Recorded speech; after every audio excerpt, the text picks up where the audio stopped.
Ikatlong kabanata. Makinig kayo sa sinasabi ng Panginoong makapangyarihan.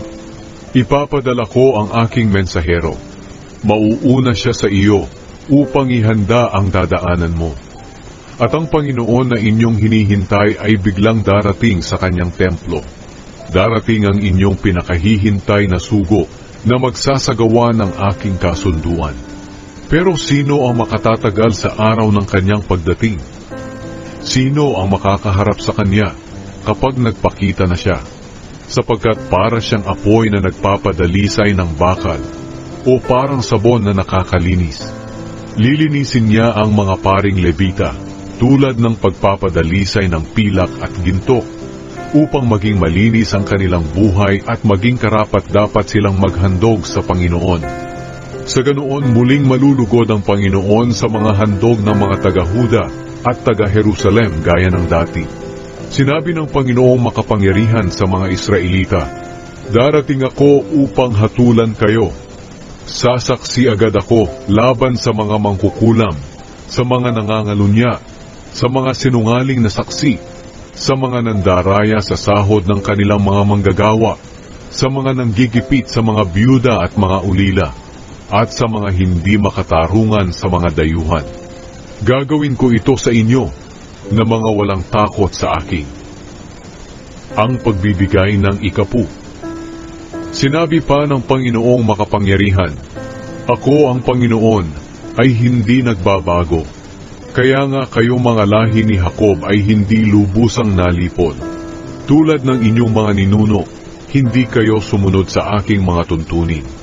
Manumbalik kayo sa akin, ang Panginoong makapangyarihan, at babalik ako sa inyo. Pero itinatanong ninyo, paano kami manunumbalik sa inyo?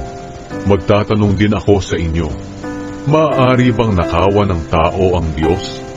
Parang imposible, pero ninanakawan ninyo ako. At itinatanong ninyo, paano namin kayo ninanakawan? Ninanakawan ninyo ako dahil hindi ninyo ibinibigay ang inyong mga ikapu at mga handog. Iyan ang dahilan kung bakit ko isinumpa ang buong bansa. Pero ngayon hinahamon ko kayo na subukan ninyo ako, ang Panginoong makapangyarihan. Dalhin ninyo ng buo ang inyong mga ikapu sa bodega ng templo upang may pagkain sa aking templo. Kapag ginawa ninyo ito, padadalhan ko kayo ng ulan at ibubuhos ko ang sobra-sobrang pagpapala. Hindi ko papayagang sirain ng peste ang inyong mga pananim o malagas ang bunga ng inyong mga ubas. Tatawagin kayong mapalad ng lahat ng bansa dahil napakabuting tirhan ang inyong lupain. Ako ang Panginoong makapangyarihan ang nagsasabi nito. Sinabi pa ng Panginoon, masasakit ang inyong sinabi tungkol sa akin.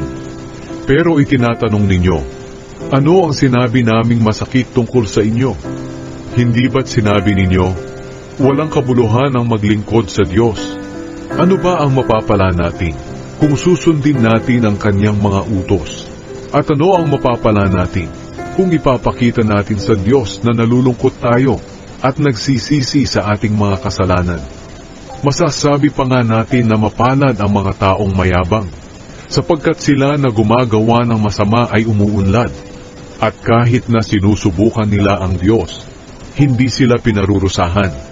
Pagkatapos nag-usap-usap ang mga taong may paggalang sa Panginoon. Narinig ng Panginoon ang kanilang pinag-uusapan. Ang kanilang pangalan ay isinulat sa aklat na nasa harapan ng Panginoon para maalala niya silang mga may takot at kumikilala sa Kanya. Sinabi ng Panginoong makapangyarihan, magiging akin sila sa araw ng paghatol ko.